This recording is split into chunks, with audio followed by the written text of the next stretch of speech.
Bonjour à toutes et tous pour ce nouveau midi de l'IREMO, mais en ligne pour permettre à Inès Abdelrazek, que je vais présenter bientôt, et à Thomas, depuis Metz, mais Inès c'est depuis Ramallah, de participer à ce débat autour du thème Shirin Abu Akleh, un crime colonial en Palestine.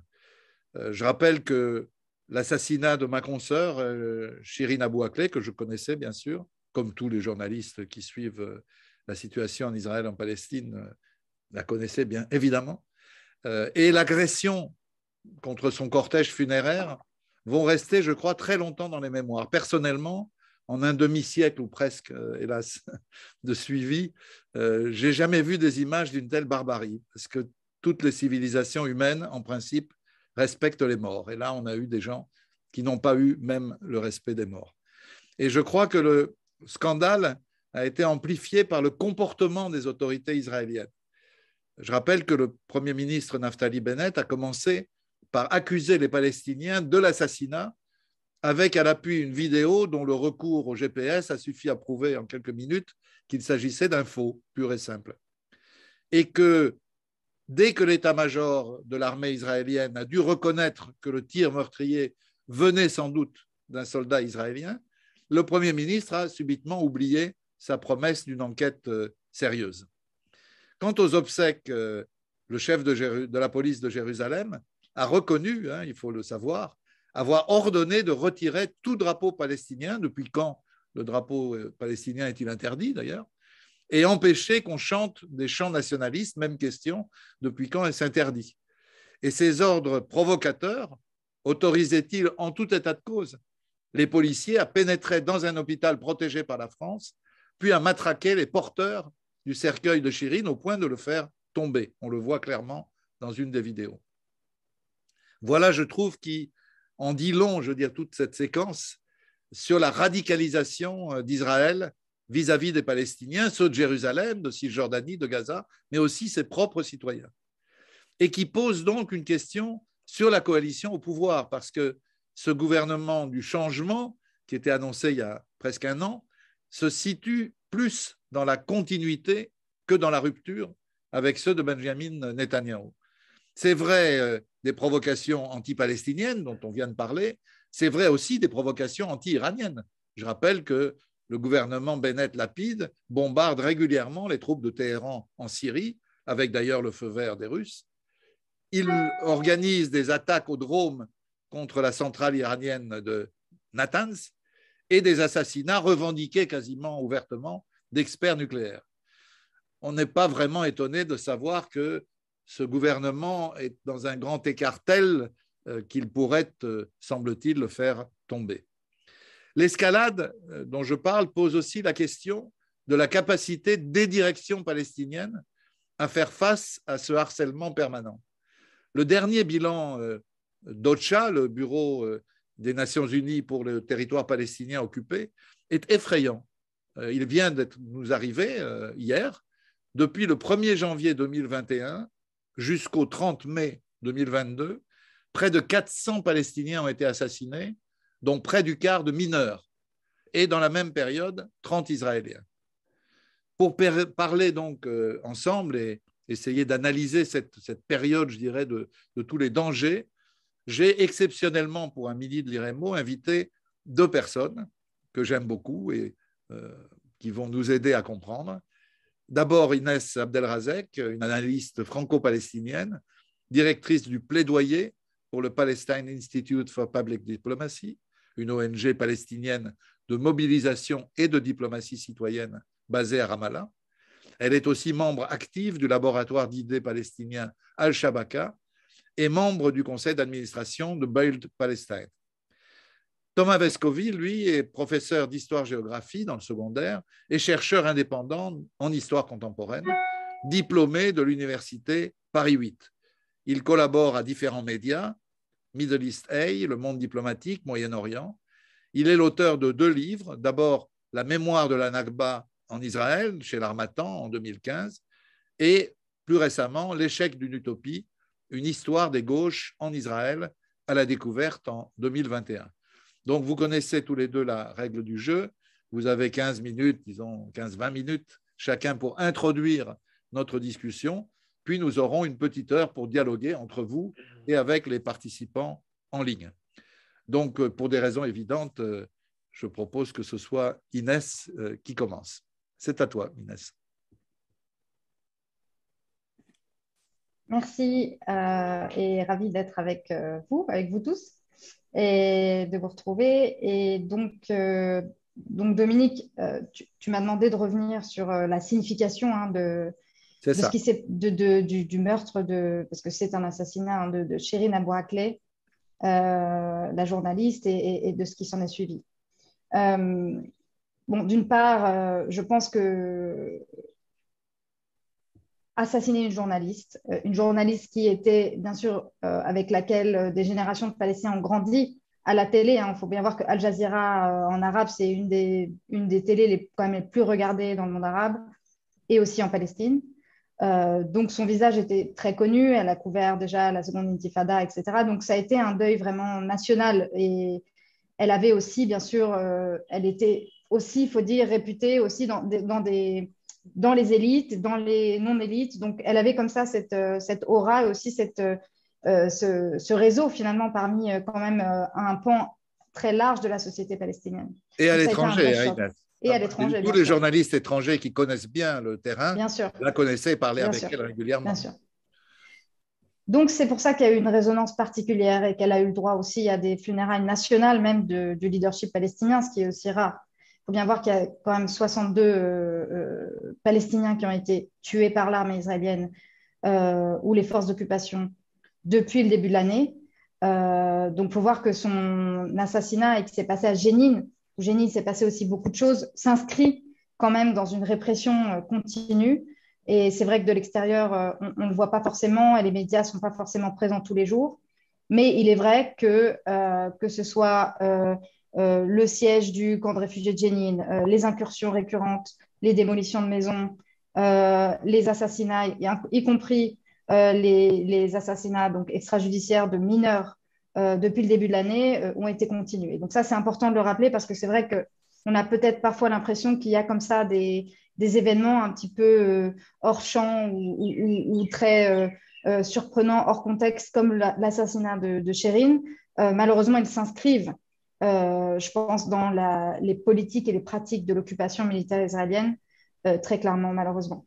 C'est la 60e journaliste assassinée depuis 67, si ma mémoire est bonne. Oui, tu as probablement raison. Et donc voilà. Et donc, il y a aussi cette dimension que Chérine représente, et c'est là aussi où ça a potentiellement étonné beaucoup de monde à l'international. Chérine est chrétienne, Chérine est palestinienne, elle n'est pas mariée, c'est une femme journaliste qui donc vraiment a comme ça un profil qui est toujours un petit peu surprenant parfois pour certains qui voient un petit peu les Palestiniens tous comme des barbus islamistes ou voilà, des réfugiés, ou voilà, avec quand même cette vision très orientaliste beaucoup du peuple palestinien. Donc aussi un profil qui casse beaucoup de clichés et finalement un profil dans lequel se retrouve n'importe quel Palestinien, quel qu'il soit. Et donc ça a été quand même une onde de choc.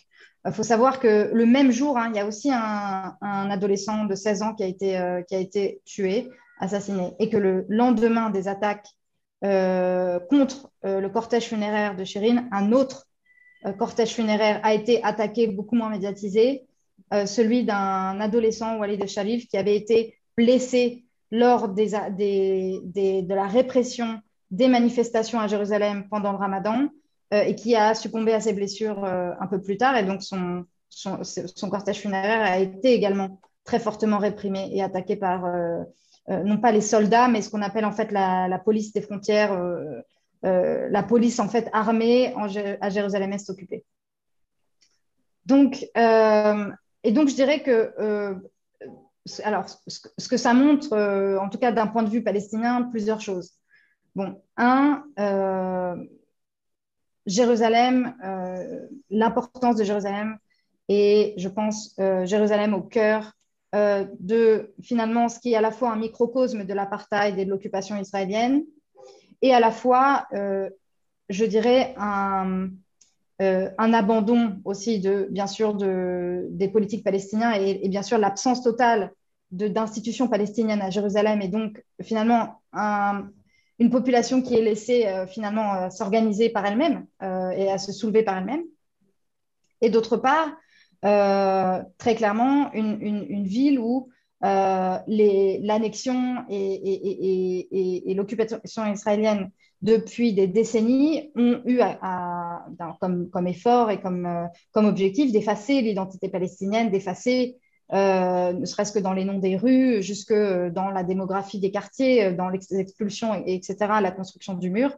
Tout ça pour faire en sorte quand même de judaïser finalement Jérusalem et d'en retirer aussi l'identité palestinienne, qui pour les Palestiniens est finalement aussi le cœur de là où doit se revendiquer l'identité palestinienne et le cœur je pense, de l'identité palestinienne. Donc c'est pour ça aussi que à Jérusalem, tant des lieux comme Al-Aqsa ou l'esplanade des mosquées en général, où finalement c'est un des rares lieux publics où peuvent se réunir massivement les Palestiniens, mais aussi du coup, je pense que cet hommage national à Shirin Abu Akleh avec donc tous les drapeaux palestiniens qu'on a vus et ce cortège énorme qui est venu de toute la Palestine, pas seulement de Jérusalem. Quelque part, j'ai entendu beaucoup de Palestiniens dire voilà, les Israéliens ne savent pas. En fait, je pense qu'ils n'ont pas réalisé en fait à quel point les Palestiniens sont là. Les Palestiniens veulent montrer qu'ils sont là, que leur identité est là, qu'ils sont présents. Et je pense qu'il y a vraiment un côté pour les Israéliens de géants au pied d'argile, c'est-à-dire que on vit quand même dans une société extrêmement orwellienne d'un contrôle extrêmement omnipotent, sévère des autorités israéliennes, que ce soit par la surveillance permanente avec des caméras de sécurité et la reconnaissance faciale et la reconnaissance vocale, ou en tout cas l'enregistrement de la voix par les caméras de surveillance. Le contrôle de tout l'aspect de la vie des Palestiniens, du registre de la population, donc dès la naissance, le moindre certificat de naissance jusqu'à à qui on peut se marier, où est-ce qu'on peut habiter, etc. Tout ça est vraiment contrôlé par les Palestiniens. Donc ce contrôle finalement omnipotent des Israéliens, les Palestiniens veulent casser et montrer quelque part qu'ils sont là. Et donc c'est vrai que ne serait-ce que lever le drapeau palestinien, et en fait pas tellement parce que le drapeau comme élément nationaliste, etc., mais parce que c'est un des seuls outils finalement de revendication d'une identité, en tout cas dans la rue, parce qu'en ligne, il y a d'autres moyens aussi voilà, de montrer l'identité palestinienne, mais c'est vrai que le drapeau reste quand même un élément de pouvoir s'exprimer, de pouvoir exprimer l'identité palestinienne. Et donc ça, je pense que beaucoup de Palestiniens voient qu'il y a quand même ça des brèches dans le contrôle autoritariste et omnipotent de l'occupation israélienne. Il y a des brèches et c'est là où la société civile, la société et puis aussi, bien sûr, une société jeune avec quand même une génération majoritaire qui a quand même moins de 30 ans. Donc, on est vraiment dans une population jeune qui revendique aujourd'hui à la fois l'unité du peuple palestinien, où Jérusalem joue un rôle très central, mais aussi la confrontation directe avec l'occupation israélienne. Et la confrontation directe, pourquoi ? Parce que je dirais, la décrédibilisation ou le manque total de crédibilité de l'autorité palestinienne aujourd'hui et de son leadership est très criant dans tous les événements qui arrivent, y compris d'ailleurs dans ce qui s'est passé pour Shirin. Alors, voilà, l'autorité palestinienne a voulu montrer sa présence justement en organisant des funérailles nationales à Ramallah, qui s'en sont suivies à Jérusalem, mais j'expliquerai pourquoi. Mais il est très clair que les Palestiniens prennent leur destin en main tout seuls, de manière assez spontanée, et sans aujourd'hui leadership existant politique. Parce que, clairement, la fracture est vraiment totale. On ne peut pas revenir en arrière. Je pense que la fracture entre les leaders palestiniens, le leadership palestinien et la société est complet. Malheureusement, il n'y a pas le tissu politique et la volonté politique de remettre ça en question, ni localement par ceux qui détiennent le pouvoir, ni internationalement, parce que c'est très confortable à la fois pour Israël et pour la communauté internationale de garder ce statu quo politique. Et donc, c'est vrai que Jérusalem, quelque part, voilà, est aussi centrale là, puisque que ce soit à Jérusalem ou dans les territoires de 48, donc dans les villes où il y a beaucoup de Palestiniens avec la citoyenneté israélienne, comme Haïfa, Lyd, etc. On l'a vu l'année dernière avec les soulèvements. C'est une population qui se sent palestinienne, qui a des revendications de droits, à la fois des droits fondamentaux, humains, mais aussi de droits nationaux, ne sont absolument pas représentés dans le tissu politique palestinien et ont été marginalisés pendant très longtemps. Et donc, encore une fois, leur rôle central est important. Je vais juste peut-être une explication parce que je pense que peut-être que des gens ne le visualisent pas beaucoup, mais il faut voir que aussi les funérailles, ce qui est intéressant, c'est le cortège funéraire de Chérine et ce qui s'est passé pendant 3 jours représente aussi ce qu'est l'occupation en fait. C'est-à-dire que elle a été donc assassinée à Jénine, qui est finalement ce que parfois des gens appellent la petite Gaza de la Cisjordanie, parce que c'est vraiment un territoire où, l'autorité palestinienne a aujourd'hui aucune finalement présence qui est de l'importance ou de l'efficacité, et on est vraiment face à des groupes comme le djihad islamique ou autres qui ont la main sur le camp de réfugiés, sur le tissu politique aujourd'hui à Jénine, et qui est une ville finalement qui résiste face à vraiment entourée de colonies et qui résiste vraiment. Elle a ensuite été… Excuse-moi Inès, qui a été martyrisée il y a 20 ans. Qui a été martyrisée il y a 20 ans. Donc en plus, le rappeler, c'est là où récemment on commémorait en plus les 20 ans des bombardements du camp de Jenin, qui a été quasiment rasé à plus de 60%. Et il y a bulldozer, aux énormes bulldozers. Hein. Voilà. Et donc c'est une ville en effet complètement persécutée et martyrisée depuis des années. Donc, elle était là-bas pour couvrir les événements, pour couvrir ce qui se passe, pour, encore une fois, donner une voix à Jénine. Elle a été assassinée là-bas. Ensuite, donc, son corps a été rapatrié à Ramallah, où il y a eu des hommages nationaux par l'autorité palestinienne qui ne peut pas aller à Jérusalem, hein, donc le leadership palestinien qui est interdit d'entrer sur Jérusalem. Et on a vu donc, son corps ensuite, donc, puisque elle, sa famille est de Jérusalem et qu'elle est de Jérusalem, elle est enterrée au cimetière chrétien de Jérusalem, chrétien, grec orthodoxe, mais il y a plusieurs cimetières, mais elle est donc dans ce cimetière avec sa famille. Mais donc pour l'enterrer là-bas et pour faire les funérailles à Jérusalem, il a fallu transporter donc son cortège et son cercueil depuis Ramallah. Donc la seule quelque part, et c'est ce qui se passe pour tous les malades et tous les corps qui doivent être rapatriés sur Jérusalem, c'est une ambulance donc du Croissant Rouge qui a le droit de passer le checkpoint, mais on a vu quand même des centaines de Palestiniens donc, accompagner finalement son corps de Ramallah et s'arrêter au checkpoint, puisque on parle de checkpoint complètement militarisé où les Palestiniens n'ont pas accès à Jérusalem. Et donc voilà, donc toute cette séquence aussi d'événements a vraiment montré, je pense, ça a été aussi très symbolique par rapport à toutes les barrières et les obstacles dans la vie des Palestiniens par rapport à l'occupation militaire. Je sais pas, je vais m'arrêter là, puis on peut peut-être… je ne sais pas si tu as d'abord une question à laquelle je devrais répondre ou si on peut continuer après pour la discussion. Peut-être pour te relancer, et puis ensuite on passera la parole à Thomas, mais là il y a une logique. Je suis très frappé qu'en fait, il y a un paradoxe qui est le paradoxe de Jérusalem, spécifique dans la réalité israélo-palestinienne. C'est que ce que nous voyons de l'extérieur et qui est apparu d'une manière incroyable dans cette séquence, je ne sépare pas personnellement la séquence des obsèques de celle de la marche au drapeau, parce que ça fait un tout, je trouve.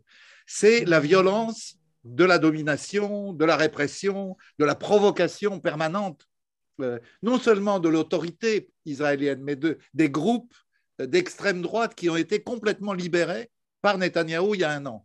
Qui ont le dessus du pavé aujourd'hui, ce qui n'était pas le cas autrefois. Je pense à Itamar Ben-Gvir, je pense à Smotrich, à ces gens qui sont des gens interdits par la Knesset en réalité. Ils se réclament de partis interdits par la Knesset en 1994. C'est presque une situation absurde.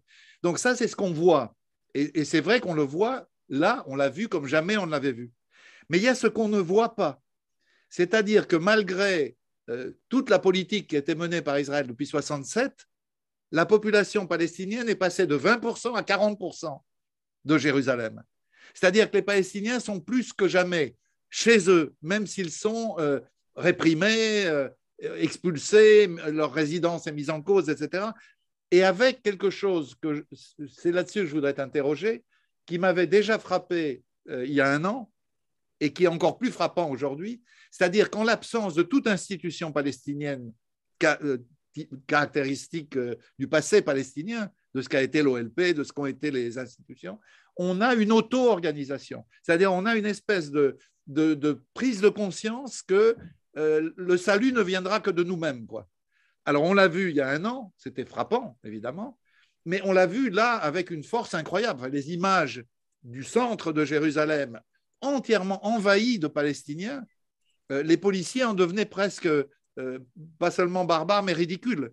Il y avait quelque chose de complètement, oui, tu as dit orwellien, c'était vraiment du Orwell. Et je trouve que c'est important, à mon avis, peut-être de signaler cette double réalité.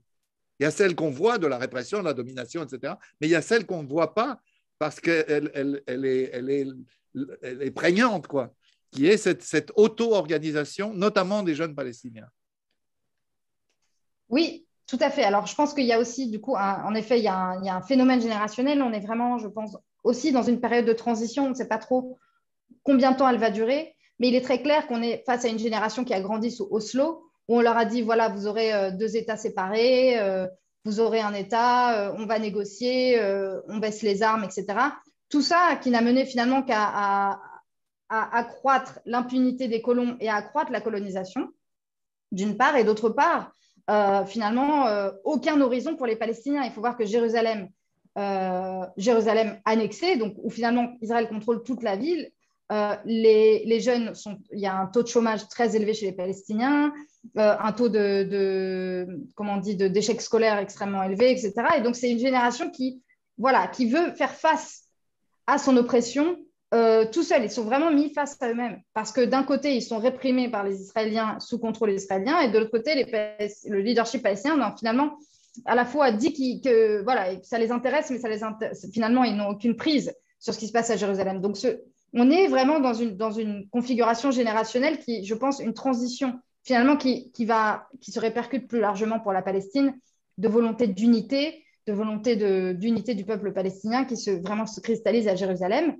Et donc, en effet, cette volonté de juste dire on est là. Hein, c'est le côté résistance, résilience, soumoud, hein, comme on dit en arabe, c'est aussi le fait de montrer qu'on est présent et qu'on va rester.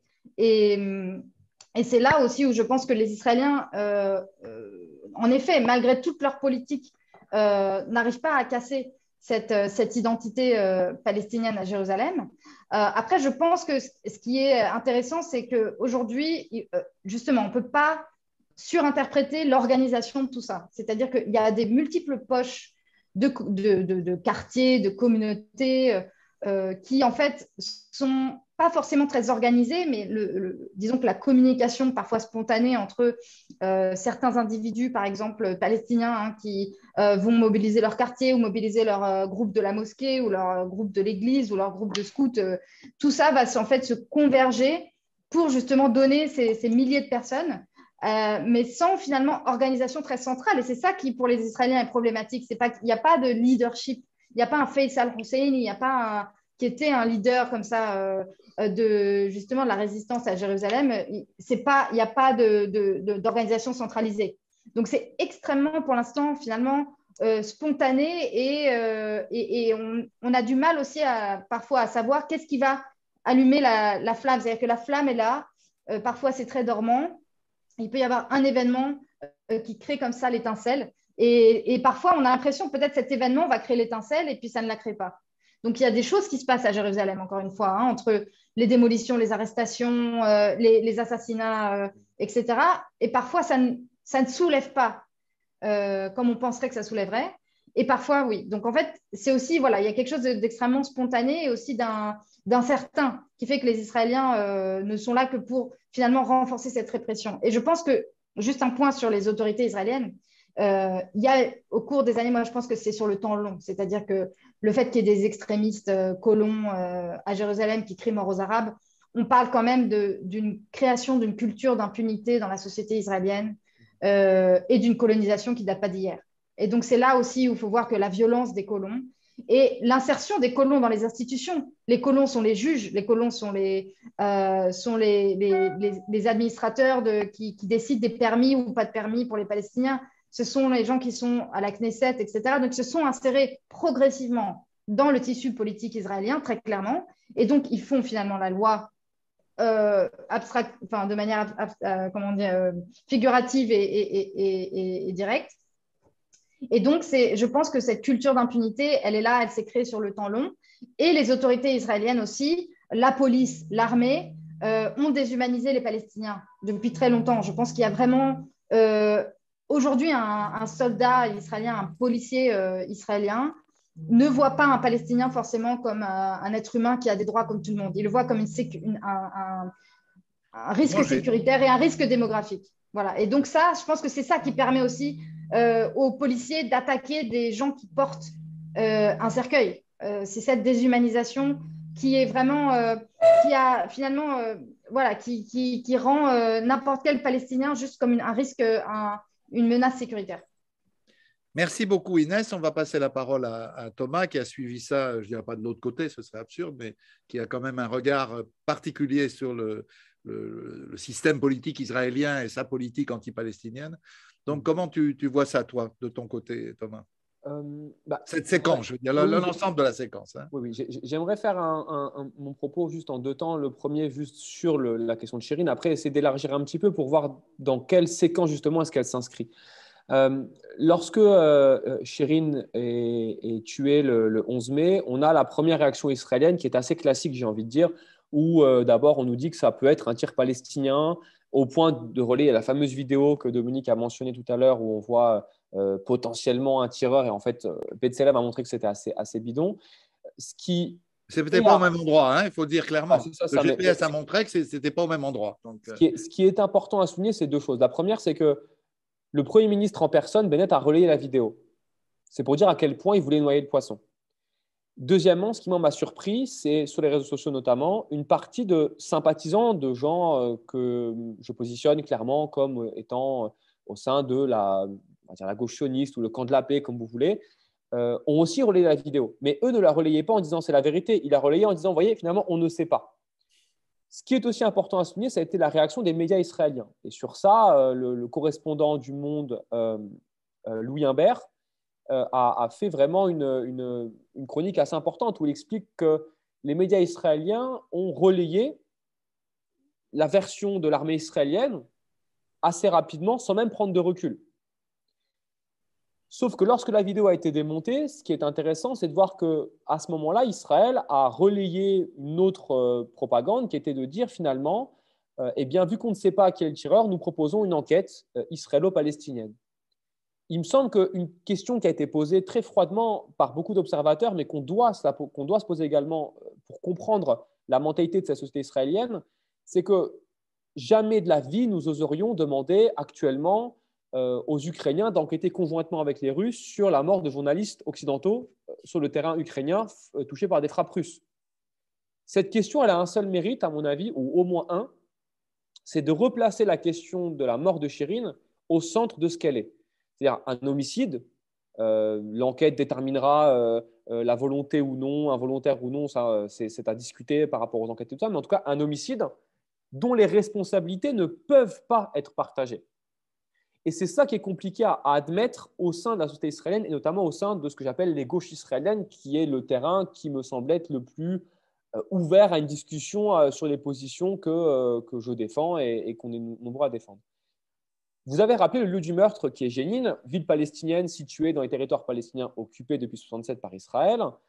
Dans le cadre des accords d'Oslo, la ville est passée sous le contrôle de l'administration palestinienne, c'est la fameuse zone A.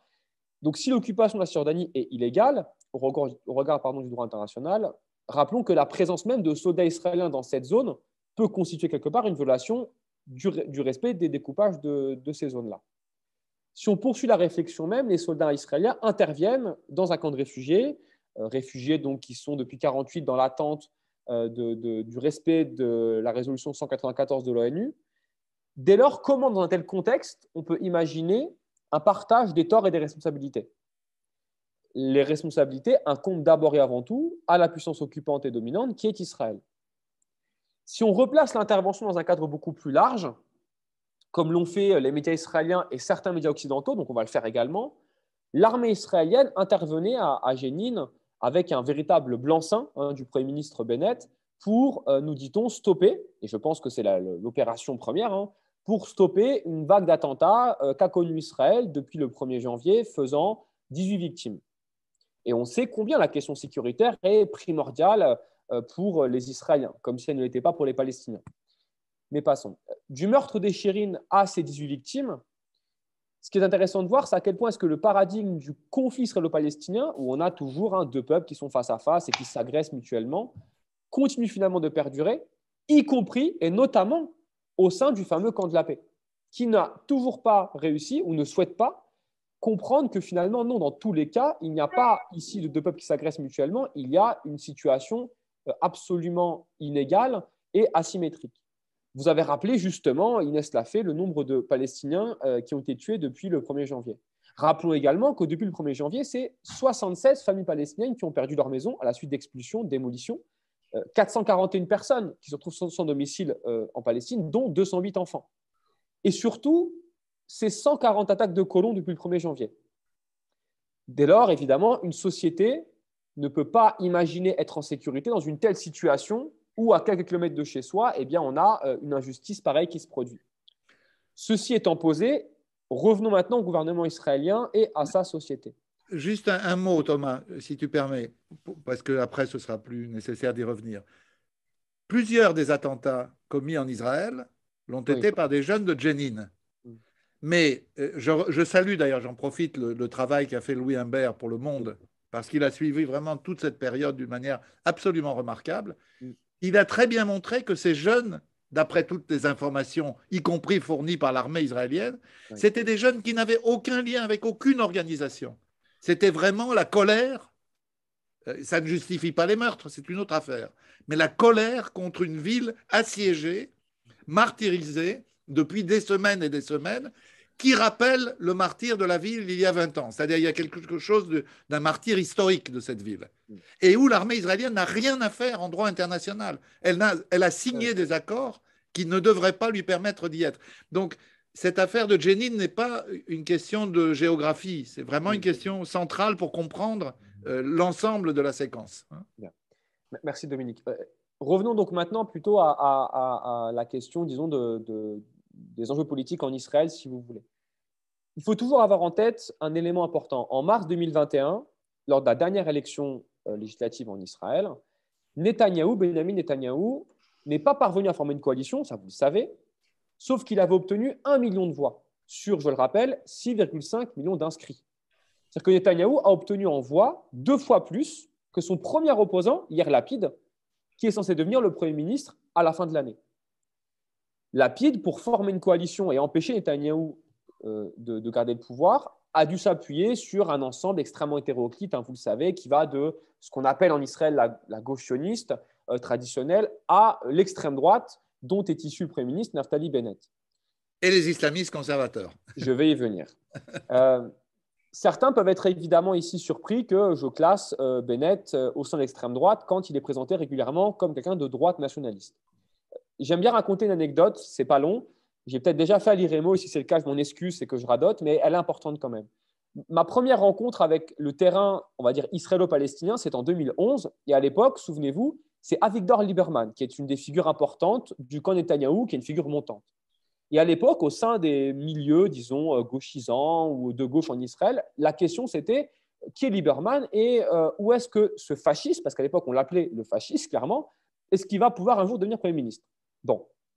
En 2013, 2 ans après, les mêmes personnes que je rencontre, avec qui je discute, eh bien, ne parlent plus de Lieberman, mais de Naftali Bennett, qui était devenu la figure montante de Netanyahou.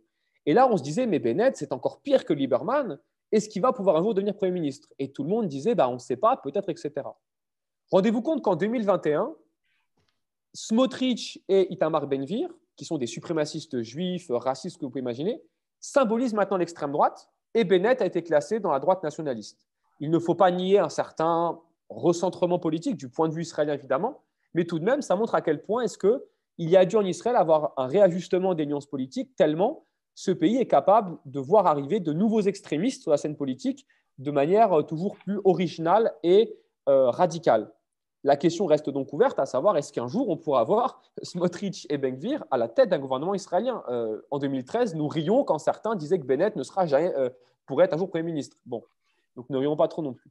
Revenons donc du coup à Bennett. Sa coalition, je l'ai dit, est très hétéroclite. Elle repose sur une seule base principale, empêcher Netanyahou de revenir au pouvoir. Naturellement, la politique menée par Bennett depuis son arrivée au pouvoir empêche légitimement de percevoir une quelconque alternative à Netanyahou. On fait un rappel très simple, mais c'est important. Placement de 6 ONG palestiniennes parmi les plus actives dans la défense des droits humains sur la liste des groupes terroristes. Notons que hier, l'Office européen de la lutte antifraude a annoncé ne pas pouvoir ouvrir de procédure à l'encontre de ces ONG, faute de preuves tangibles fournies par Israël.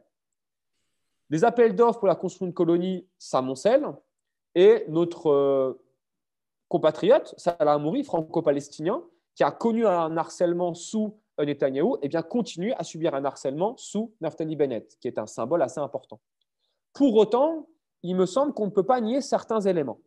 Le premier élément, c'est qu'au soir de la défaite de Netanyahou, l'ensemble de la gauche israélienne, et quand je dis la gauche, je parle de même des gens les plus à gauche, antisionistes, etc., ont salué la fin de l'ère Netanyahou, qui symbolisait pour eux un moment sans précédent dans l'histoire d'Israël de radicalisation et de réduction des espaces d'expression et de liberté pour les ONG israéliennes. Autre élément qu'on ne peut pas non plus mettre de côté, lorsque le député du Meretz, Mossi Raz, parti, le Meretz, qui siège actuellement, vous savez, au sein du gouvernement, lorsqu'il se rend, Mossi Raz, à Sherjara, auprès des familles palestiniennes expulsées, auprès des militants qui sont là jour et nuit aux côtés des familles palestiniennes, et qui prend la parole devant les militants, on pourrait s'imaginer, à juste titre, qu'il soit hué, qu'il soit chassé, parce qu'il est membre d'un gouvernement actuellement qui tolère et laisse faire ça. Eh bien non, les gens l'écoutent, certains même applaudissent, évidemment, certains l'interpellent légitimement, mais surtout, ce qui, moi, m'a vraiment interrogé, c'est de voir des personnes qui lui disent de tenir bon.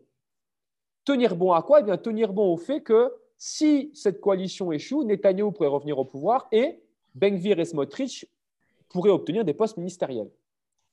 De la même manière, n'oublions pas que le jour de la fameuse marche au drapeau à Jérusalem, où les milliers de colons et des fanatiques ont défilé dans les rues de la vieille ville au cri de mort aux Arabes, ils ont provoqué les commerçants palestiniens, ils ont saccagé. Ratonné. Hein. J'allais le dire effectivement, plusieurs images montrent des passages à tabac de passants palestiniens.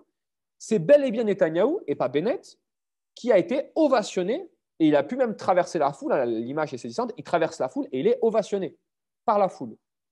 Cette marche, évidemment, s'inscrit dans un cadre, Inès l'a un petit peu rappelé, mais je tiens aussi à le dire du point de vue israélien, elle s'inscrit dans un cadre où Israël tient absolument, et Emmanuel Macron leur a donné récemment un gage de légitimité. Israël veut faire de cette capitale, sa capitale unique, la ville de la population juive, une ville qui serait uniquement d'identité juive, israélienne, sauf que, et c'est ça qu'il faudrait comprendre, pour parvenir à faire une marche au drapeau dans une capitale censée être la capitale de la population juive et israélienne, il faut mobiliser des milliers de policiers.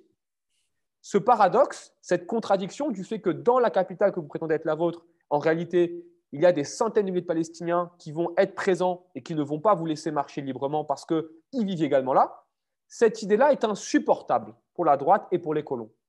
Ce qui, par contre, est important de comprendre ici, c'est à quel point est-ce qu'il y a un an, quand Netanyahou était encore au pouvoir, cette marche au drapeau avait non pas été limitée, mais elle avait été, entre guillemets, cadrée par le gouvernement Netanyahou.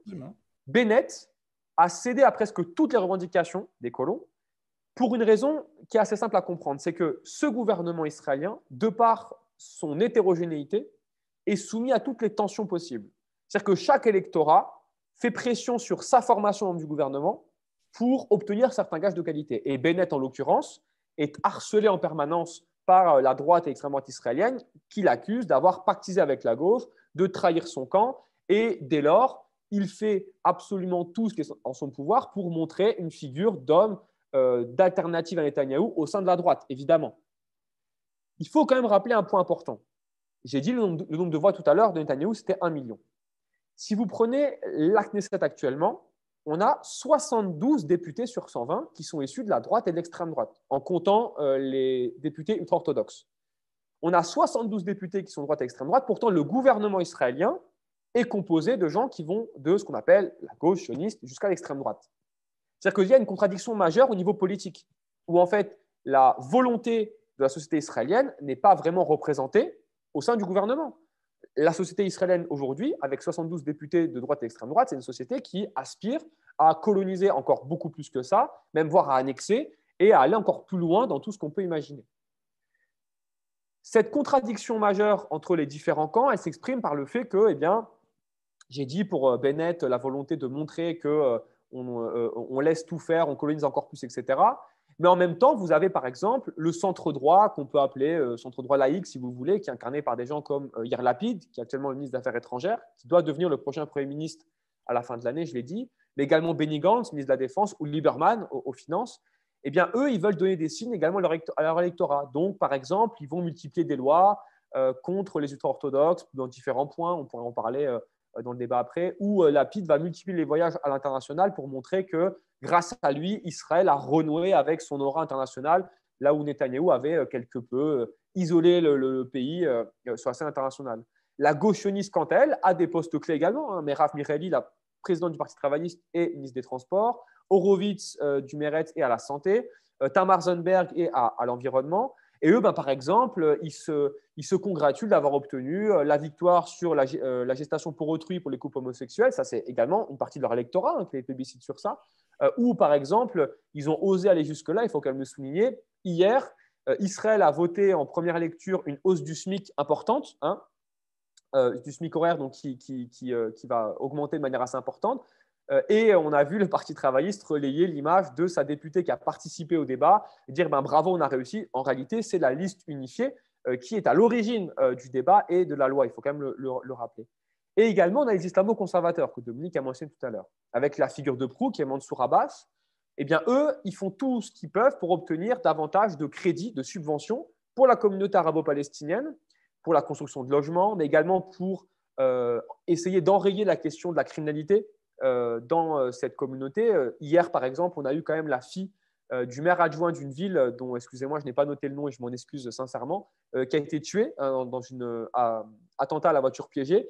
Et on ne sait pas vraiment d'où ça vient, mais en tout cas, Israël, voilà, oui, évidemment, en Israël, la presse israélienne met ça sur le compte, pour l'instant en tout cas, de la criminalité interne à la communauté arabo-palestinienne. Ainsi, par exemple, ce que vous devez comprendre, c'est que lorsque on a le Fonds national juif, vous savez, chaque année, le KKL, le Fonds national juif, organise des plantations d'arbres à travers le pays, soi-disant c'est pour l'environnement, etc. En réalité, c'est pour assurer la colonisation, asseoir encore plus de terres, etc. Et notamment dans le sud d'Israël, auprès de la population bédouine, qui est chaque année molestée pour être davantage repoussée au prix de la plantation d'arbres. Eh bien, cette année, ce qui a été intéressant à voir, c'est que les images qui sont parues de ces bédouins molestés, frappés, etc., a fait réagir immédiatement Mansour Abbas, non pas pour dire je condamne, mais Mansour Abbas a dit mais attendez, c'est mes électeurs que vous frappez, et moi je suis membre de votre gouvernement. Cette réaction d'Abbas a fait que la plantation a été interrompue assez rapidement, parce que sinon la coalition allait voler en éclats. Le problème, il est que là, aujourd'hui, la pression devient beaucoup trop forte. Vous le savez peut-être, Idit Silman, qui était une chef de la coalition parlementaire, a dû quitter la coalition parce que la pression est permanente de la part de la droite, mais surtout les violences à Jérusalem pendant Ramadan et surtout la mort de Shirin et les violences sur le cortège ont été, si vous voulez, une espèce de goutte d'eau pour une partie de la coalition dont l'électorat est issu de la communauté arabo-palestinienne. Je pense notamment aux députés islamo-conservateurs, mais aussi à la députée du Meretz, Rina Zohabi, qui, les premiers ont dit on se met en retrait de la coalition parce que c'est trop compliqué. Rappelons quand même que les députés islamo-conservateurs ont dû demander à ce que leur sécurité soit renforcée quand même, hein, tellement ils sont sur les réseaux sociaux calomniés en permanence, on les insulte, on leur dit qu'ils sont en train de vendre de l'espace des mosquées aux colons, etc. Et il a fallu que le gouvernement israélien fasse des promesses et des garanties d'augmenter encore plus la contribution pour la communauté arabo-palestinienne pour que finalement ils décident de revenir dans la coalition et de le maintenir. Pour terminer, et on aura le temps après d'en discuter dans le débat, il est important de retenir un point qui illustre en fait toute cette situation qu'on vit là, c'est que la conflictualité au sein de la société juive israélienne semble, à mon avis, à son paroxysme, au point, et Dominique peut-être pourra me corriger, mais je n'ai pas la sensation que Haaretz avait déjà fait paraître des tribunes qui évoque les risques d'une potentielle guerre civile ou d'affrontements de plus en plus violents entre les Juifs en Israël.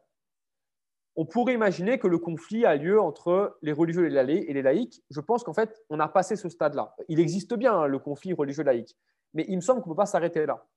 Il y a aujourd'hui en Israël une dichotomie, une dualité entre un bloc Netanyahou qui rassemble tout ce que l'extrême droite peut avoir de pire en Israël, également les colons, les fanatiques, tout ce que vous voulez, et on va dire le reste du champ politique.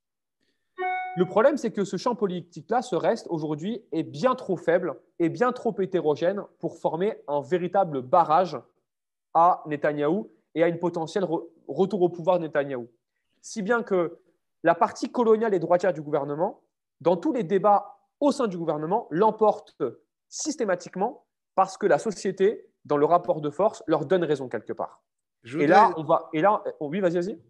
Non, mais je voudrais, avant de repasser la parole à Inès, il y a quelque chose que je ne comprends pas, mais c'est sans doute le fait d'être loin. Ça joue aussi. Hein. Le Covid nous a empêchés d'être sur place, nous, chercheurs et journalistes, et c'est un vrai problème. Mais la logique qui consiste à dire tout pour empêcher Netanyahou au pouvoir, et donc je mène la politique de Netanyahou, là, il y a quelque chose qui ne va pas. C'est-à-dire ce gouvernement qui se présente comme le dernier rempart face au retour de Netanyahou, il mène une politique qui est pas seulement la même, mais pire que celle de Netanyahou. Je prends des exemples. Si on regarde les morts, on met à part le bombardement de Gaza, qui est un moment spécifique, évidemment, horrible, mais on tue 4 fois plus de Palestiniens en 2022 qu'en 2021. C'est ça, les chiffres. Tu regardes la colonisation. Depuis le mois d'octobre, on a annoncé des milliers de nouvelles unités de logement, pas des logements, des unités de logement, y compris, pas seulement en Cisjordanie, y compris à Jérusalem, y compris dans la zone E1, la fameuse zone que les Américains avaient voulu sanctuariser. On a les bombardements presque quotidiens sur les troupes iraniennes en Syrie, avec le feu vert des Russes. On a l'attaque au drone contre la centrale de Natanz, en Iran. On a la position sur l'Ukraine. Le gouvernement Bennett est un des gouvernements les plus proches de Poutine. Non seulement il n'applique pas les sanctions occidentales contre la Russie, mais il ne fournit aucune arme aux Ukrainiens. Pire que ça, il fait le tri dans les réfugiés ukrainiens entre ceux qui sont vraiment juifs et ceux qui ne le sont pas tout à fait. C'est-à-dire, c'est une politique ultra suprémaciste. Le mot suprémaciste est presque… Alors, j'entends bien que tout ça est compliqué, et je ne suis pas partisan du tout ou rien. Il y a une fameuse phrase qu'on attribue à Lénine qui dit que les partisans du tout ou rien sont les partisans du rien du tout. Mais je ne sais pas s'il l'a vraiment dit. Hein. Mais on a quand même un vrai problème aujourd'hui d'une partie de la gauche, entre guillemets, arabe et sioniste, qui participe à un gouvernement dont la politique ne vaut pas mieux que celle de Netanyahou. Et je ne vois pas comment ils peuvent imaginer empêcher Netanyahou de revenir au pouvoir s'il mène sa politique. Ben, c'est ça que je veux dire. Il me semble qu'il y a… Oui, si tu permets juste, je termine et j'avais quasiment terminé. Vas-y. Ce que j'essaie d'expliquer là, c'est que quelque part, toute cette politique que mène Bennett, n'oublions surtout pas que c'est une politique qui est plébiscitée électoralement par l'électorat juif israélien. Il faut toujours le rappeler. Les aspirations à une paix avec les Palestiniens et au respect du droit international, ça vaut quasiment pas grand-chose en Israël aujourd'hui. Donc, à partir de là, quand Bennett veut montrer que c'est un Premier ministre tout à fait cohérent dans sa ligne et qu'il peut demain obtenir encore plus de voix à droite et que non, il n'a pas trahi la droite, et bien voilà ce qu'il fait. Il valide une loi récemment pour empêcher la présence de drapeaux palestiniens dans les institutions israéliennes. Il va valider les violences sur le cortège funéraire de Shirin. Il va multiplier les mensonges éhontés sur la mort de Shirin. Mais ce que je voudrais dire pour terminer, c'est qu'on pourrait tout à fait s'arrêter là, comme le font certains observateurs, pour dire que eh bien, ce gouvernement, effectivement, doit absolument tenir bon parce qu'il nous permet d'empêcher Netanyahou, qui est bien pire, de revenir au pouvoir, etc. Il me semble qu'on doit rembobiner un tout petit peu, et je terminerai sur ça, sur un épisode clé de la vie politique israélienne qui est trop peu souvent évoqué. C'est qu'en 2020, le centre-gauche sioniste, alors on peut évidemment, c'est du point de vue israélien, centre-gauche, d'accord, ok, mais ce centre-gauche-là avait l'occasion, historique à mon sens, de former un gouvernement potentiellement, véritablement alternatif à Netanyahou. Il fallait accepter de négocier avec les 15 députés de la liste unifiée d'Ayman Odeh, qui proposaient en tout et pour tout l'égalité en Israël contre le vote d'une coalition gouvernementale. Cet espoir de gauche arabo-juive dont je parle dans le livre et dont on parlera peut-être après, qui aurait pu participer quelque part à renverser Netanyahou et du coup à unir en Israël une espèce de communauté palestinienne d'Israël qui pourrait être unie avec l'électorat, on va dire, juif libéral et donc créer de nouveaux ponts, de nouvelles dynamiques politiques, eh bien, tout ça a complètement capoté par le refus de Gantz et Lapid d'aller négocier avec Odeh au profit d'une autre voie, et vous savez de laquelle je parle, si bien qu'aujourd'hui, Gantz et Lapid siègent avec la droite et l'extrême droite. Odeh a été tellement fragilisé qu'en fait, il ne représente plus vraiment une force politique capable actuellement d'aller à 15 députés. En tout cas, les projections de sondage montrent que ce n'est plus vraiment le cas.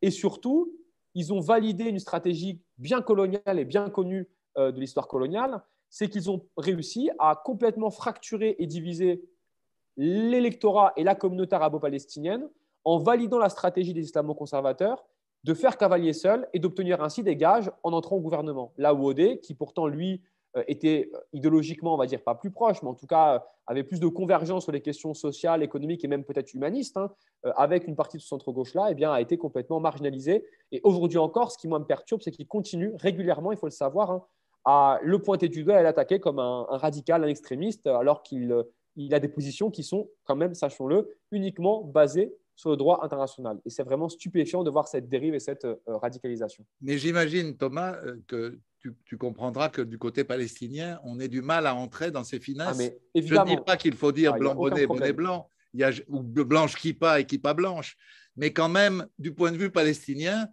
que ce soit Bennett qui tue ou que ce soit Netanyahou, voilà, la différence n'est pas extrême. Non, mais et en l'occurrence, en plus, on n'est pas dans l'égalité, on est dans une radicalisation. Alors, moi, Dominique, je suis d'accord avec toi, mais et je terminerai sur ça, promis, Inès, après je te redonne la parole. Il y a un point, en fait, moi, que j'essaie toujours de défendre, c'est que expliquer quelque part qu'en Israël, il n'y a aucune nuance au sein de la gauche et du jeu politique, c'est une impasse. Dire à l'inverse que, comme le fait la gauche sioniste, qu'en fait, c'est juste un conflit, etc., c'est une impasse aussi. Ce que je veux rappeler quand même, c'est qu'aujourd'hui, la personne qui a été l'avocate de Ahed Tamimi, qui a affronté sa société, qui a défendu des positions qui sont vraiment aux antipodes de Bennett, etc., eh bien, Gabi Leski, l'avocate, siège aujourd'hui au sein, non pas du gouvernement, mais de la coalition gouvernementale. C'est pour vous dire à quel point le jeu est très compliqué. Et Gabi Leski, qui continue à défendre des Palestiniens, etc., et à être en relation avec la famille Tamimi, eh bien, explique régulièrement, elle, c'est sa ligne, que oui, en Israël, elle estime important de tenir ce gouvernement. Je ne dis pas qu'elle a raison ni qu'elle a tort, juste qu'en fait, il faut le savoir. Si on ne le comprend pas, eh bien, du coup, je pense qu'on passe à côté d'une compréhension beaucoup plus complexe de la société israélienne et de son jeu politique. Alors, Inès, du côté de ceux qui réfléchissent en Palestine, je ne parle pas d'autorité, je parle des forces vives dont tu as parlé et dont tu fais partie.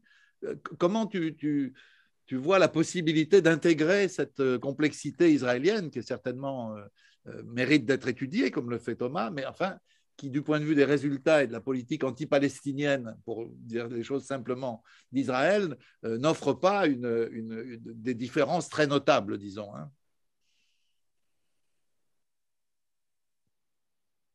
Oui, c'est intéressant. Moi, je discutais il y a quelques jours avec Sami Abouchad, qui est donc un des membres de la Knesset, qui lui est considéré alors radical palestinien, donc palestinien arabe israélien, qui lui est complètement marginalisé dans la Knesset, mais qui fait partie des débats et qui est membre de certaines commissions.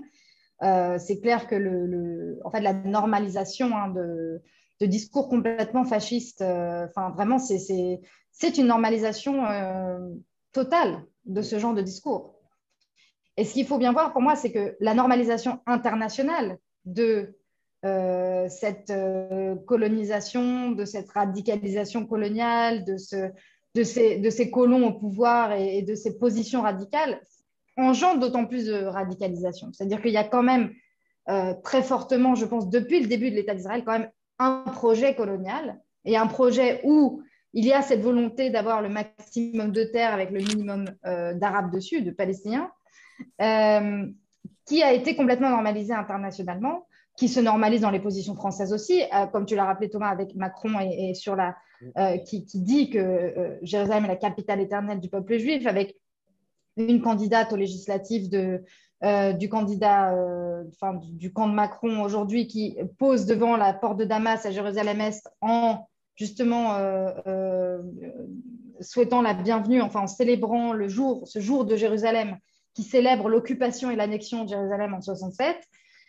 Voilà, donc une normalisation internationale et une impunité qui pour moi est au centre aussi, je pense, de cette radicalisation israélienne, puisque donc il y a assez peu de conséquences et finalement, je pense qu'on en revient aussi de Meretz au camp national religieux, je pense l'incapacité à remettre en question le sionisme en fait.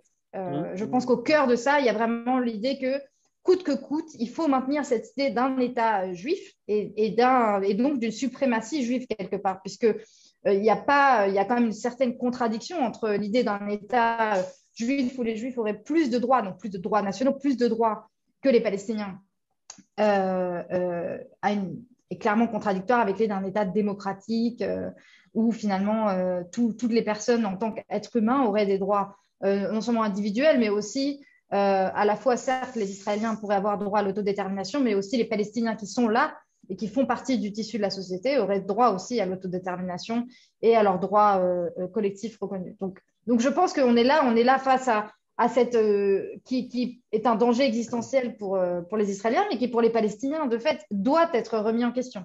Parce que plus on avance on va dire, dans toute cette radicalisation coloniale dont a parlé Thomas, plus en fait côté palestinien, on réalise aussi que cette illusion d'Oslo et bien sûr toute cette fragmentation que ça a engendré, il faut bien voir que l'occupation israélienne et les politiques israéliennes ont renforcé la fragmentation géographique, sociale, économique des Palestiniens.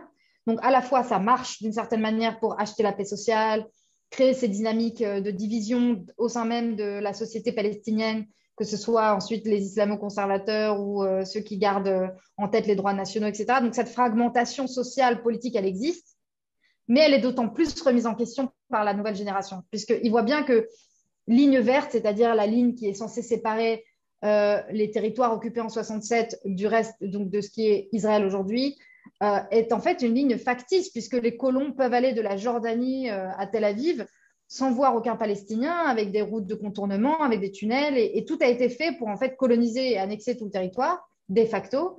Et les Palestiniens, eux, ce qu'ils voient, c'est que, en fait, ils n'ont jamais cessé d'avoir leur identité. À Haïfa, à Yafa, il y a quand même des Palestiniens qui toujours auront cette identité et qu'ils existent aussi au sein de ce territoire, mais qu'ils n'ont jamais eu leurs droits finalement reconnus et que tout ça fait partie quand même, je pense qu'il y a quand même une réalisation que cette volonté de fragmentation, d'isoler Gaza sous un blocus terrible et qui les isole complètement du reste des Palestiniens, isoler la Cisjordanie en petits îlots comme ça, en petits bantoustans et îlots de contrôle partiel palestinien, et les isoler également et diviser pour régner. On est vraiment dans une logique de diviser pour régner qui à la fois donc, a fonctionné pendant des années, mais qui est beaucoup remis en question par la nouvelle génération. Et du coup, plus je pense on va avancer dans cette radicalisation israélienne, plus les Palestiniens vont avoir cette volonté d'unité qui aujourd'hui est vraiment, qui bien sûr a de nombreux obstacles du fait de cette fragmentation à la fois géographique, sociale, politique, mais qui est une vraie réalité, je pense, qui émerge dans le discours et dans la volonté de dépasser ce qui a été imposé comme séparation artificielle. Inès, je voudrais te poser une question qui va dans le même sens que celle que j'ai posée à Thomas tout à l'heure. Est-ce que la radicalisation indiscutable à laquelle on assiste, que ce soit Netanyahou, que ce soit Bennett, encore une fois, je ne vois pas de grande différence dans son expression, est-ce qu'elle n'est pas une réponse ou une tentative de réponse à une contradiction insurmontable? C'est-à-dire, plus Israël a occupé de terres, plus, contrairement à ce que tu disais tout à l'heure, il a eu d'Arabes, de Palestiniens sur ces terres, qu'ils le veuillent ou non. J'ai été vérifier les derniers chiffres, c'est très intéressant. En fait, si je crois les démographes, alors les démographes, c'est des gens qui racontent beaucoup d'histoires, mais enfin, en principe, ils travaillent avec des chiffres. Il y a aujourd'hui dans le mandat britannique, disons, pour aller vite, pour bien situer les frontières, 7 300 000 Palestiniens, qu'ils soient en Israël ou ailleurs, hein, et 6 900 000 Juifs. Donc, ça ne peut plus être un État juif et démocratique. S'il est juif, il n'est pas démocratique. S'il est démocratique, il n'est pas juif. Donc, ce n'est pas par hasard, c'est ça que je voudrais dire. On a eu ce débat il y a quelques jours dans une controverse de l'IREMO. Ce n'est pas par hasard que coup sur coup, on a un rapport de B'Tselem, un rapport de Human Rights Watch, un rapport d'Amnesty qui caractérise le régime israélien comme un régime d'apartheid. Parce que l'évolution, il y a une contradiction majeure. On oublie toujours, je m'arrête là parce que je voudrais que tu me dises ce que tu en penses, on oublie toujours que Herzl, son but n'était pas un État juif, c'était un État juif à majorité juive.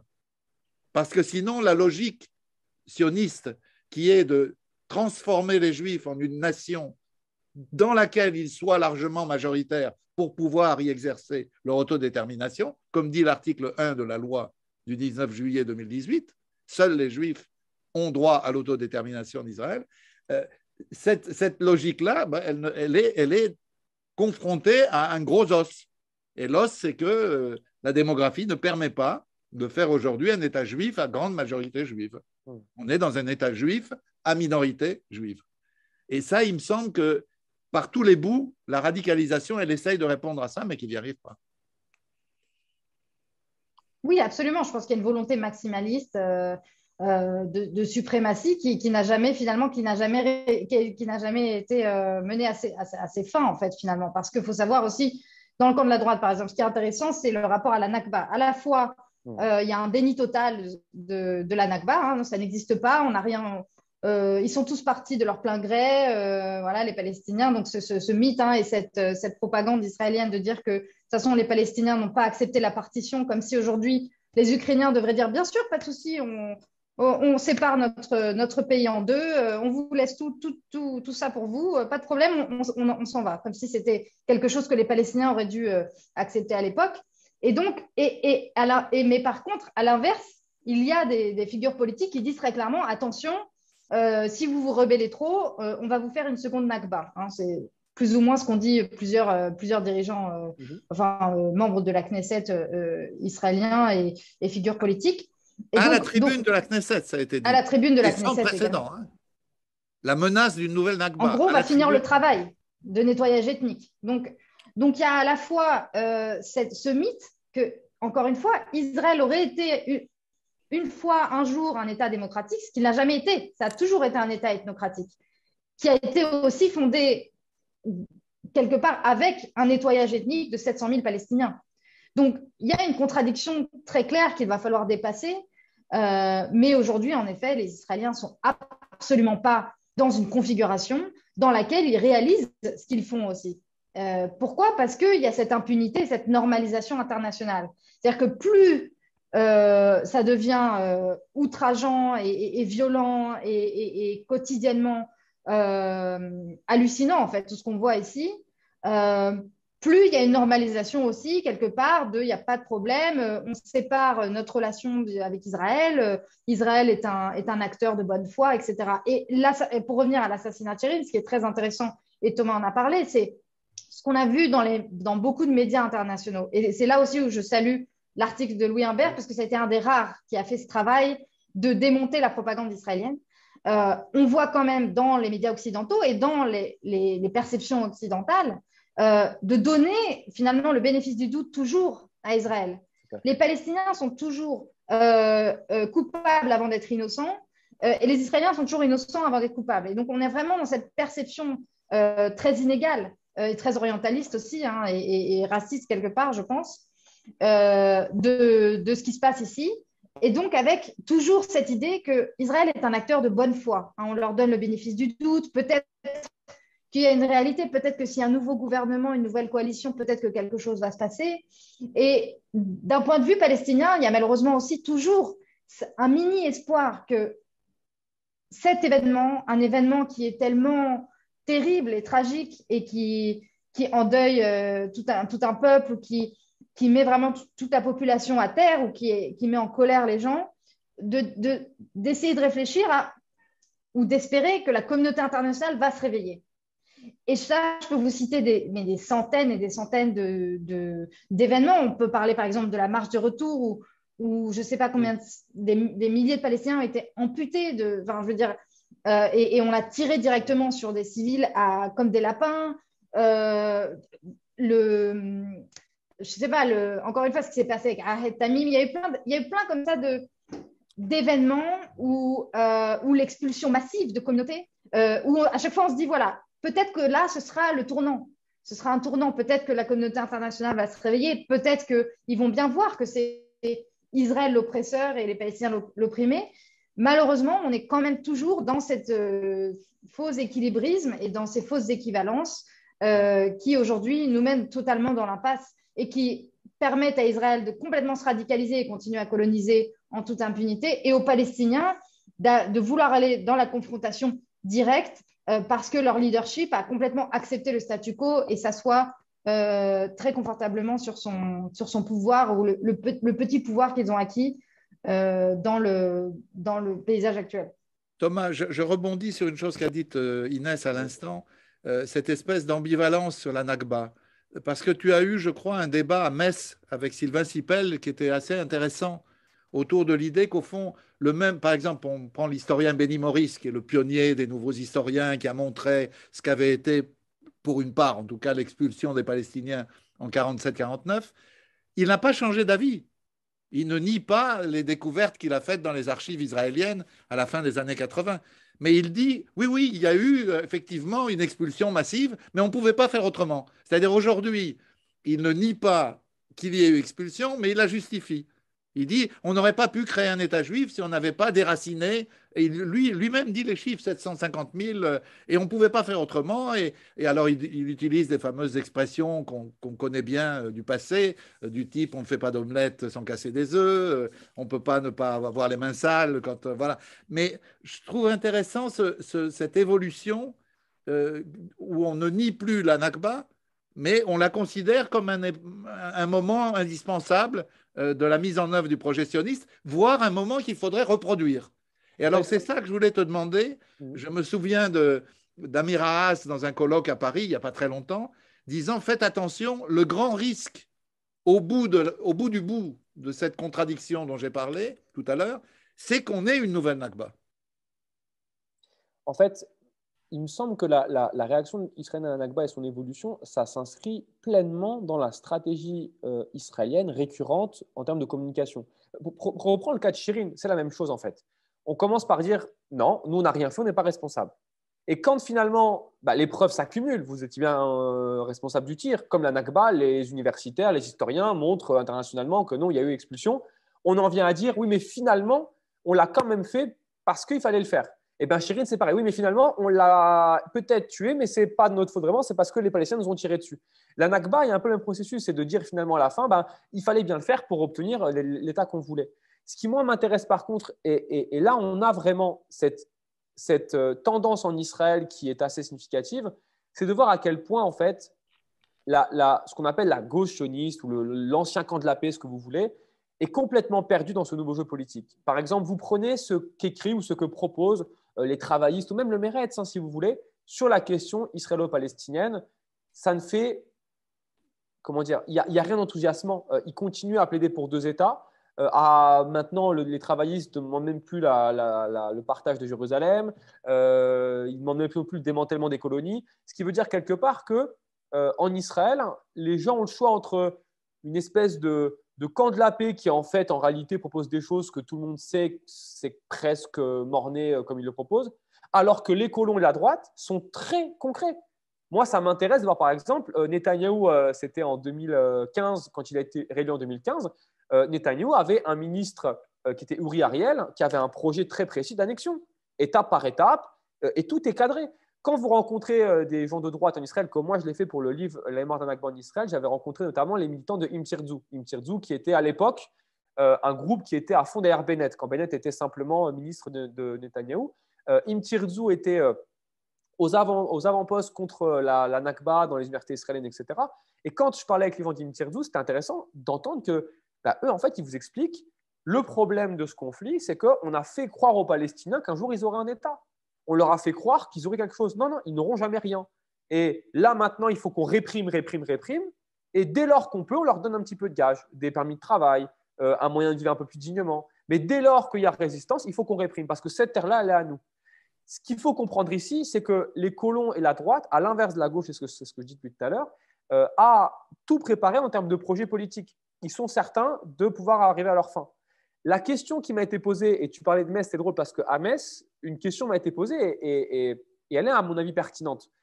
Quelqu'un dans la salle a dit, mais je ne comprends pas. Vous nous expliquez depuis tout à l'heure, donc Sylvain Sipel et moi, qu'Israël, en colonisant, met à mal le rêve sioniste. Dans ce cas-là, pourquoi il continue de coloniser? Ce qu'on on ne fait pas, c'est comprendre aux gens une chose, c'est qu'en Israël, la colonisation, ça n'est pas qu'une question politique. C'est un lobby colonial. Et pour expliquer ça aux gens, ce que je prends comme exemple, c'est, regardez actuellement, et toute proportion gardée, qu'on se comprenne bien, mais c'est pour que les gens essaient d'avoir des éléments concrets.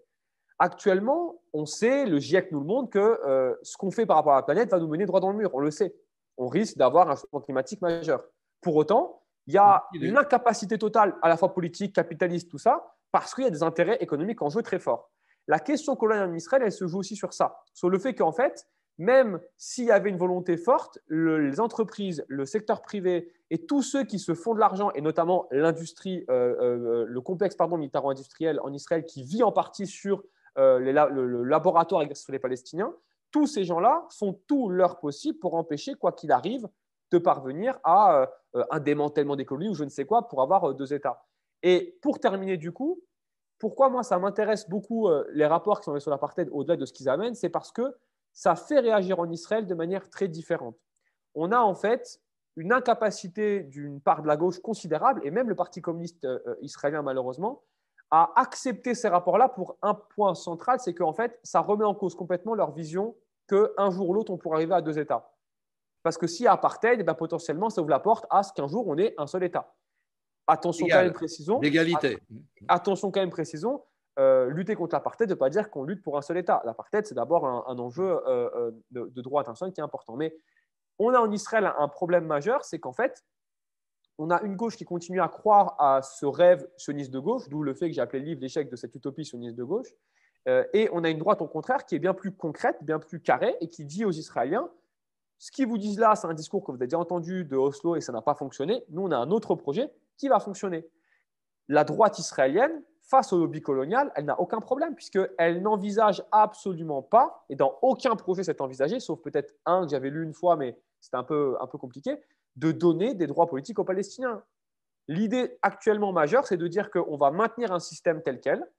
On va essayer par contre de donner un peu plus d'autonomie à l'autorité palestinienne, qu'il faut renouveler. La droite le dit, parce qu'ils ne sont pas crédibles. Et la droite a très peur d'une explosion chez les Palestiniens. C'est ce que les ONG et les instituts israéliens disent. C'est ce qu'il y a un risque d'explosion parce qu'il y a une décrédibilisation de Hamas et de l'autorité palestinienne. Mais le parti colonial et la droite le dit très bien aussi. On a tout prévu et les Palestiniens n'auront pas de droit politique. Mais alors Inès, sans renvoyer dos à dos, c'est clair que ce n'est pas mon propos, mais est-ce qu'il n'y a pas un point commun en fin de compte, qui est la démission des élites politiques? Je ne parle pas de celle de droite, évidemment, en Israël, mais je parle de la démission des élites politiques palestiniennes qui ont été l'émanation de l'OLP, du mouvement de libération nationale palestinien pendant des décennies, et qui aujourd'hui sont devenus, pour une part, les gestionnaires de l'occupation, voire pire, les profiteurs de l'occupation. Et je ne pense pas qu'à Abbas, je pense aussi au Hamas. Il y a aussi des phénomènes du même type. Et en Israël, démission totale de ce qu'on a appelé le camp de la paix, qui est, comme le dit Thomas, incapable de penser même une alternative à la politique actuelle. Est-ce qu'il n'y a pas là quelque chose qui, au fond, je ne veux pas radoter, mais renvoie à ce que dit souvent Bertrand Badi, c'est-à-dire que le problème, c'est qu'aujourd'hui, les sociétés sont plus en avance et sont plus concernées que les élites qui ont un retard politique fondamental. Alors, de ce point de vue, au-delà de l'horreur de ce qui s'est passé avec Chirine et au moment de la marche des drapeaux, est-ce qu'il n'y a pas aussi des bonnes nouvelles là-dedans? C'est-à-dire cette foule de jeunes Palestiniens qui accompagnaient Chirine Abou Akleh jusqu'à son dernière demeure, comme on dit, au cimetière.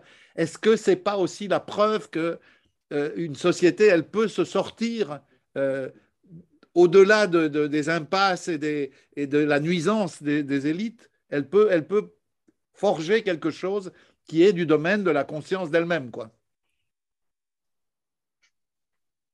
Oui, alors c'est vrai que j'aime pas trop parce que ça aussi, ça maintient un petit peu de manière figée la compréhension de ce qui se passe ici. Il y a, des deux côtés, il n'y a pas Non, d'élite non, bien politique sûr, bien qui aurait le sûr. courage d'eux. Parce C'est pas qu'on a ça que quand je veux même dire. été toujours dans des rapports de force extrêmement clairs. Et je pense qu'il faut bien comprendre que, certes, à un moment, il y a Yasser Arafat qui avait réussi avec l'OLP à créer quand même des leviers. Il avait finalement un certain pouvoir parce qu'il avait créé des alliances internationales aussi Oui. et avait réussi à mobiliser de l'intérieur aussi par des structures de l'OLP qui ont fait que finalement, il a pu avoir des leviers qui ensuite l'ont amené vers Oslo, mais malheureusement, les asymétries étaient telles qu'il a signé des accords extrêmement inégaux et finalement très, très biaisés qui nous ont menés là où on en est aujourd'hui. Donc, je dirais que l'autorité palestinienne a été piégée quelque part. C'est-à-dire qu'il y a, certes, il y a des élites qui se sont accommodées et ont profité de la situation, mais se sont eux-mêmes piégés dans finalement ce qui a existé dans d'autres contextes coloniaux où finalement l'autorité palestinienne a ces petits îlots d'autonomie où ils contrôlent leur petite chefferie de l'intérieur qui est entourée de colonies, entourée de souveraineté israélienne, où ils se retrouvent piégés face à leur petit pouvoir et qui veulent se maintenir dans cette dynamique-là. Alors justement, les Palestiniens ne sont pas dupes et je pense qu'ils ont bien vu que les Palestiniens finalement ne contrôlent rien. L'armée va à Jénine ou même à Ramallah arrêter des gens quand elle veut. Donc finalement, les Palestiniens ne se sentent pas ni protégés par l'autorité palestinienne, ni représentés. Et il faut voir que les Palestiniens, en dehors des petites zones A contrôlées par l'autorité palestinienne, sont là. Les Palestiniens donc en Israël, les Palestiniens à Jérusalem, etc. Donc il y a quand même cette génération qui comprend que justement toute cette fragmentation imposée et la présence finalement d'une autorité palestinienne n'a rien changé finalement à leur contrôle sur quoi que ce soit, sur leur destin.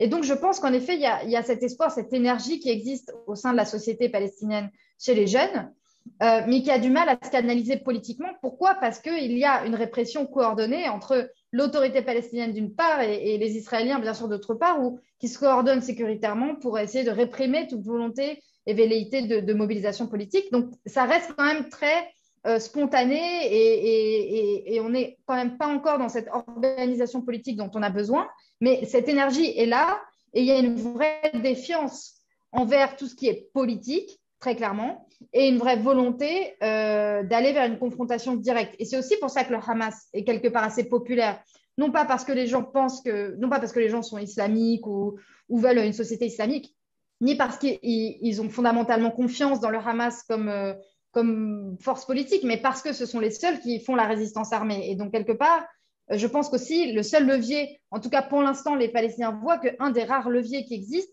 c'est l'existence malheureusement des armes. Et je dirais que c'est un fait, les Israéliens souvent ne réagissent que quand il y a de la violence. Et donc, on est face à une génération qui clairement se cherche, mais à qui, finalement, les forces internationales leur disent oui, vous allez faire des élections, mais des élections très partielles de l'autorité palestinienne. Donc, on est vraiment dans cette. C'est pour ça qu'on est dans une période de transition. On ne sait pas combien de temps elle va durer. Et la santé d'Abou Mazen et clairement de Mahmoud Abbas, le président, est inquiétante. Et il y a plein de rumeurs. Bon, il y a tout le temps des rumeurs, mais là, il y a des rumeurs comme quoi voilà, il va vraiment pas très bien. Donc, tout le monde attend le jour d'après. Mais je pense qu'il y a très clairement une volonté à la fois des Israéliens et de la communauté internationale de maintenir aussi au pouvoir cette élite qui est complètement déconnectée de ce que veut la société. On est dans une déconnexion totale de ces personnes qui sont au pouvoir et qui maintiennent les forces de sécurité et la population. Juste un mot, Inès, tu as utilisé le mot piégé. Je ne veux pas en rajouter, mais est-ce qu'il n'y a pas une partie des élites palestiniennes qui font plus de profit dans la collaboration avec l'occupation qu'elles n'en feraient dans un État palestinien indépendant? Est-ce qu'il n'y a pas des intérêts de classe aussi? Ce n'est pas seulement des vieillards malades qui ne savent plus comment faire. Il y a aussi des gens qui ont leur intérêt. Je pourrais donner des noms, ce n'est pas le lieu de le faire, mais on en connaît, quoi. Hein. On connaît même un premier ministre palestinien qui avait une entreprise de béton qui fournissait du béton à Israël pour construire le mur, par exemple. Donc, il y a vraiment des phénomènes de classe là-dedans, pas seulement des phénomènes de déviation du nationalisme originel, etc., non? Tout à fait. Et c'est pour ça aussi que, justement, penser l'apartheid et penser le territoire dans sa globalité et qui contrôle et où sont les rapports de force, je pense, permet beaucoup mieux de réfléchir à l'avenir et de comprendre le présent. Parce que le fait d'essayer d'espèce de cette division artificielle entre territoire occupé d'un côté et Israël de l'autre ne permet pas justement de comprendre ces dynamiques. Et donc, tout à fait, il y a des lignes de fracture qui ne se jouent pas forcément israéliens-palestiniens, mais qui sont justement ces élites au pouvoir, où Hossein Cheikh est au contact des Israéliens en permanence. Et il y a une coordination sécuritaire très efficace entre les forces de sécurité palestiniennes et les forces de sécurité israéliennes contre les velléités de résistance. Et aussi donc des dynamiques de classe, en effet, des dynamiques religieux-laïques, comme l'a dit, comme on en a un petit peu parlé, mais qui se jouent aussi dans les différentes sociétés. Et donc, c'est pour ça aussi qu'il faut vraiment voir qu'aujourd'hui, on est dans tout ce territoire, il y a, comme tu l'as dit, démographiquement, plus ou moins parité entre, d'un côté, des Palestiniens ou des Juifs, des non-Juifs, on va dire.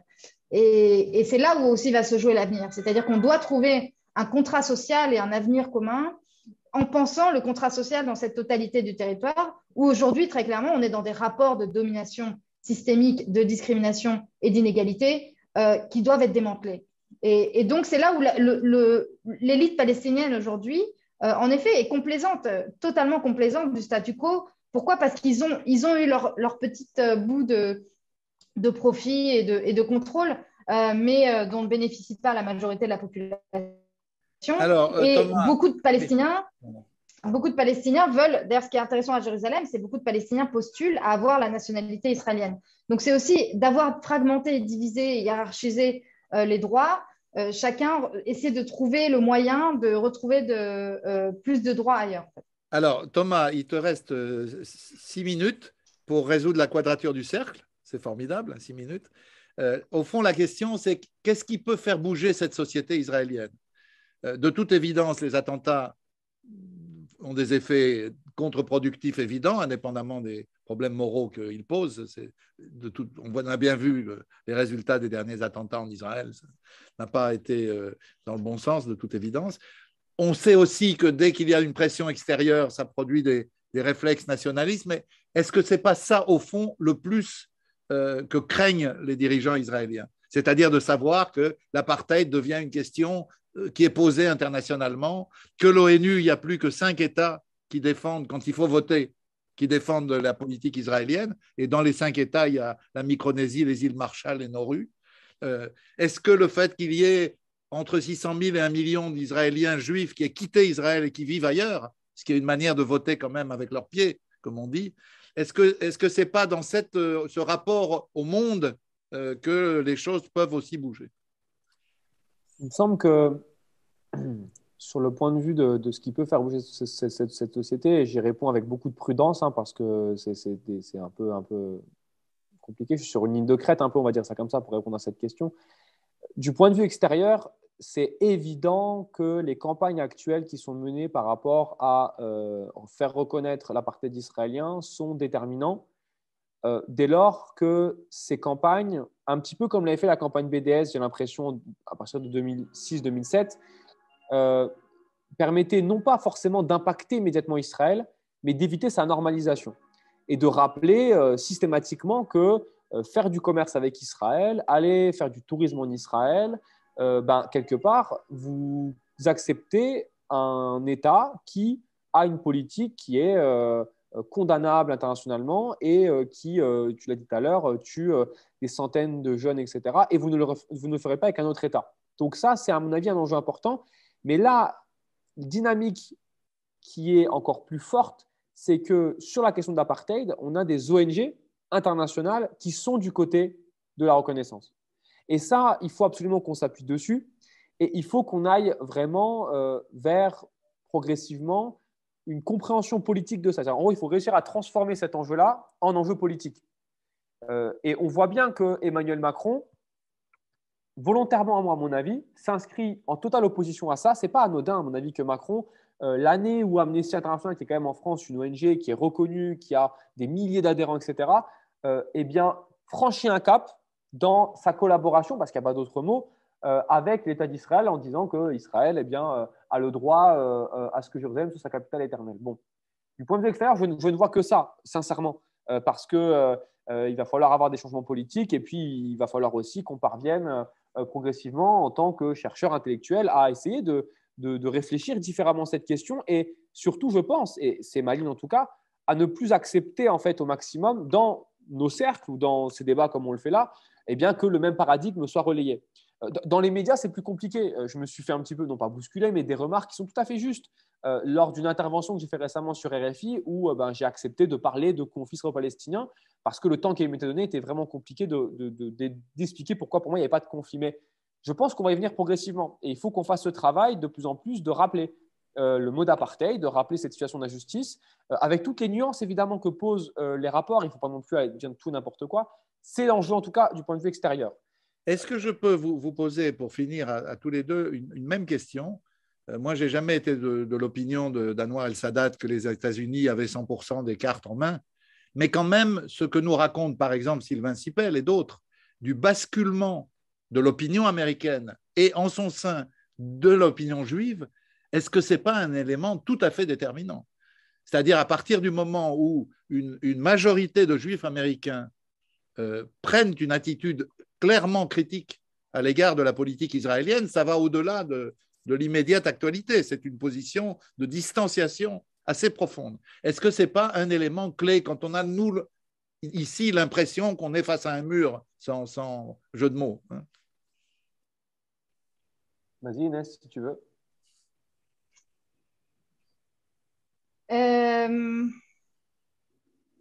Pardon, vas-y Thomas, j'étais un peu distraite. Donc. Pas de problème, pas de problème. En fait, la question, c'est qu'aux États-Unis, il y a une dynamique, effectivement, comme tu le dis, Sylvain Sipel le montre très bien, qui va quelque peu à rebours et à l'encontre, en fait, du soutien unanime à Israël. Mais ça s'explique, Dominique, par une évolution très claire.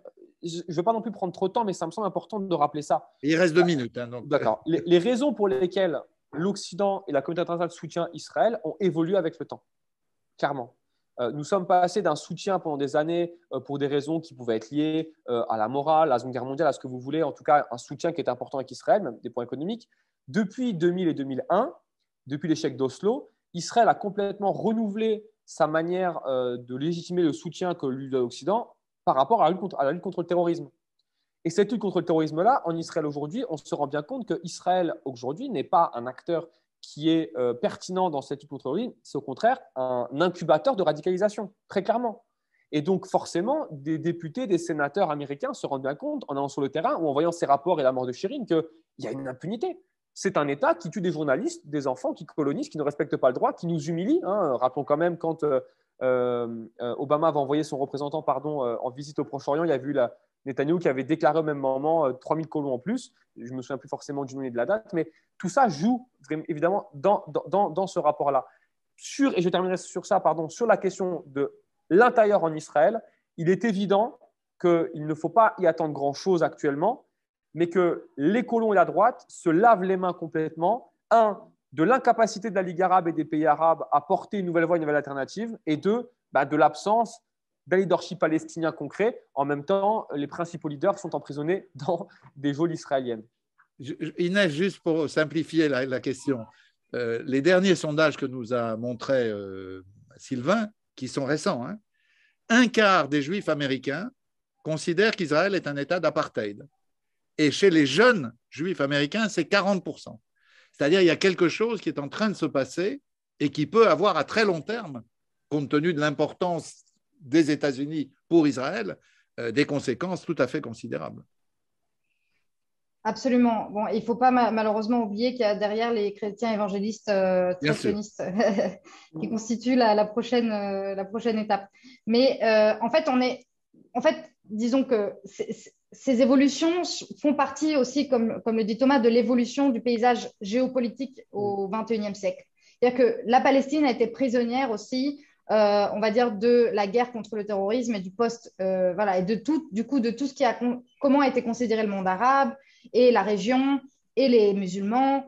Et la Palestine a été un petit peu mise dans cette catégorie-là. Et donc aujourd'hui, les États-Unis, le camp progressiste a réussi notamment à montrer comment la Palestine s'inscrit dans des dynamiques et des intérêts domestiques. C'est-à-dire que les États-Unis tant dans toute leur politique malheureusement dramatique au Moyen-Orient. Là, Israël s'inscrit dans ces politiques-là. Et donc, les Américains voient bien que entre $1 qui est investi dans les écoles au sein des États-Unis ou $1 qui est donné gratuitement à l'armée israélienne, hein, c'est 3,8 milliards de dollars, il y a quand même un intérêt domestique. Est-ce que ces dollars restent investis à l'intérieur? Et donc, ils ont réussi aussi à montrer à quel point cette alliance avec Israël est contre nature pour les intérêts de la population même. Et je pense que c'est ça qui est en jeu également en France. C'est-à-dire que c'est aussi un axe qui est très clair hein, de les États-Unis, les Émirats, l'Arabie saoudite, voilà, qui se posent hein, en chantre un peu de cette lutte contre le terrorisme ou l'islamisme, où la France s'insère, puisque la France a des relations très, très proches aujourd'hui avec les Émirats. Et donc, la question, c'est comment les populations à l'international peuvent remettre en question ces alliances qui sont dangereuses pour la démocratie en Europe, pour la démocratie et les populations en France aussi, hein, puisque